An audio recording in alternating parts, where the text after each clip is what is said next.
Olá, querida comunidade, a todos aqueles que nos ouvem, nos assistem. Deus abençoe a todos vocês. Hoje, em nossa reflexão, falaremos um pouco sobre o perigo da mente humana. E o primeiro aspecto que eu gostaria de abordar sobre o assunto da mente é que ela não é neutra. Há um engano, queridos, silencioso que ronda muitos crentes hoje. Achar que a mente humana é um território neutro, uma espécie de sala vazia onde pensamentos entram e saem sem consequência. A Escritura não trata a mente dessa forma. Ela trata a mente como um campo de batalha. E, mais grave ainda, como um trono, uma espécie de trono. Algo sempre está sentado neste trono. A pergunta não é se a sua mente tem um senhor, mas quem está governando, quem está no trono nesse exato momento. Tiago, por exemplo, nos confronta com uma verdade muito incômoda. Ele não fala de uma sabedoria apenas imperfeita ou limitada. Ele faz uma distinção, e essa distinção é brutal. Duas coisas importantes. Existe a sabedoria que vem do alto e existe a sabedoria que é terrena, animal e demoníaca. Isso Tiago aborda ali no capítulo 3, verso 15. Repare no que o texto grego revela. Ou seja, a palavra para terrena, por exemplo, que ele usa, que é o versículo que nós acabamos de ler, terrena, animal e demoníaca, essa palavra terrena aponta para algo preso a este mundo, sem horizonte eterno. Já a palavra animal descreve aquilo que é governado pelos instintos, pela alma, sem o espírito. E a palavra demoníaca, essa palavra é bastante grave, o significado dela, e poucos têm esse entendimento das nuances dessa palavra. Essa é a palavra que deveria nos fazer tremer, porque ela conecta essa sabedoria terrena diretamente à atividade de espíritos malignos. O ponto de Tiago é devastador aqui.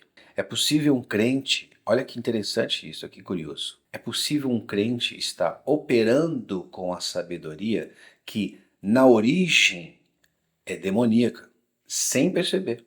Ou seja, o diabo não precisa possuir a mente de alguém para destruí-la. Ele precisa apenas de uma coisa. Ele precisa apenas confundi-la.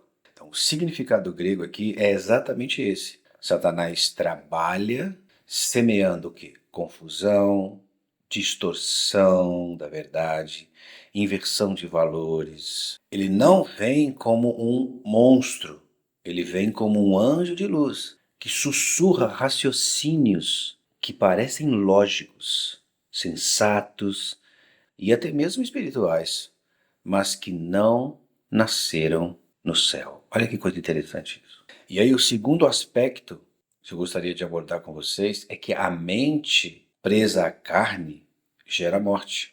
O próprio apóstolo Paulo, ele aprofunda um pouco mais esse diagnóstico. Por exemplo, a nossa comunidade, nós estamos estudando o livro de Romanos e muito em breve nós vamos entrar no capítulo 8 de Romanos. E é exatamente em Romanos capítulo 8 que Paulo ele não diz que a mente carnal é apenas um desconforto espiritual, um deslize que precisamos tolerar.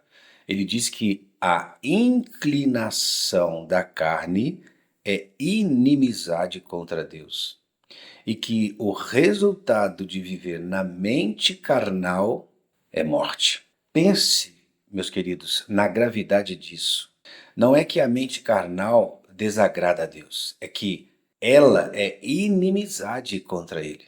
É como se fosse um estado de guerra declarada. Agora eu chamo sua atenção, total atenção. Aqui está o perigo que Paulo quer nos mostrar. A mente não fica parada, ela não é neutra. Ela tem uma tração natural, uma gravidade própria. Se não for deliberadamente colocada no espírito, ela escorre para a mente, é o que Paulo diz. Não existe piloto automático espiritual. A mente humana, sem vigilância, não permanece neutra, ela desce.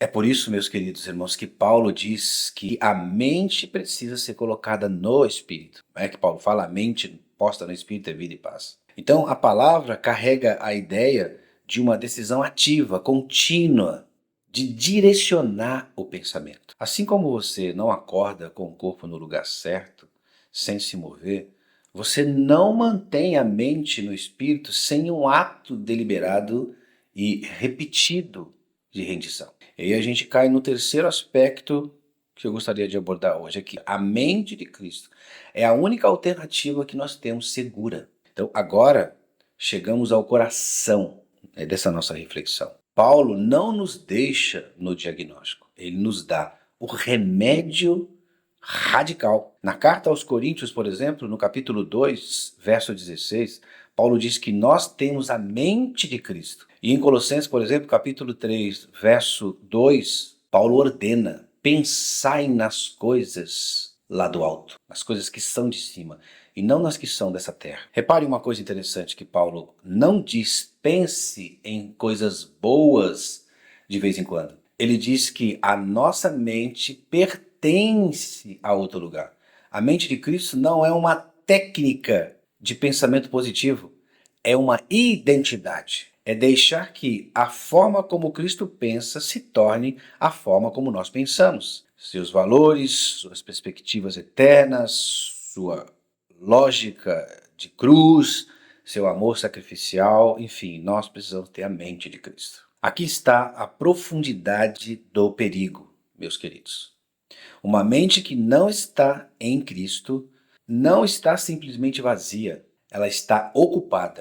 Jesus mesmo, no livro de Mateus, capítulo 12, nos versos 43 e 45, advertiu sobre o espírito imundo que sai do homem e entrando a casa varrida e ordenada, mas vazia, volta com outros 7 piores. Então veja isso, queridos. Uma mente que não é preenchida pela mente de Cristo não permanece em paz. Ela é ocupada. O vazio espiritual não existe. Existe apenas a pergunta de quem preenche. E aí a gente vai para o próximo aspecto, que é o quarto aspecto, que é uma pergunta que nós devemos fazer. O que isso exige de nós, por exemplo? Nossa reflexão hoje termina em um lugar prático, porque a Escritura nunca nos deixa apenas na teoria. Em primeiro lugar, vigilância sobre a origem dos pensamentos. Nem todo pensamento que surge em você nasceu em você. Aprenda a perguntar: que pergunta eu devo fazer? Isso veio do alto, da carne ou da confusão demoníaca? Olha que interessante isso.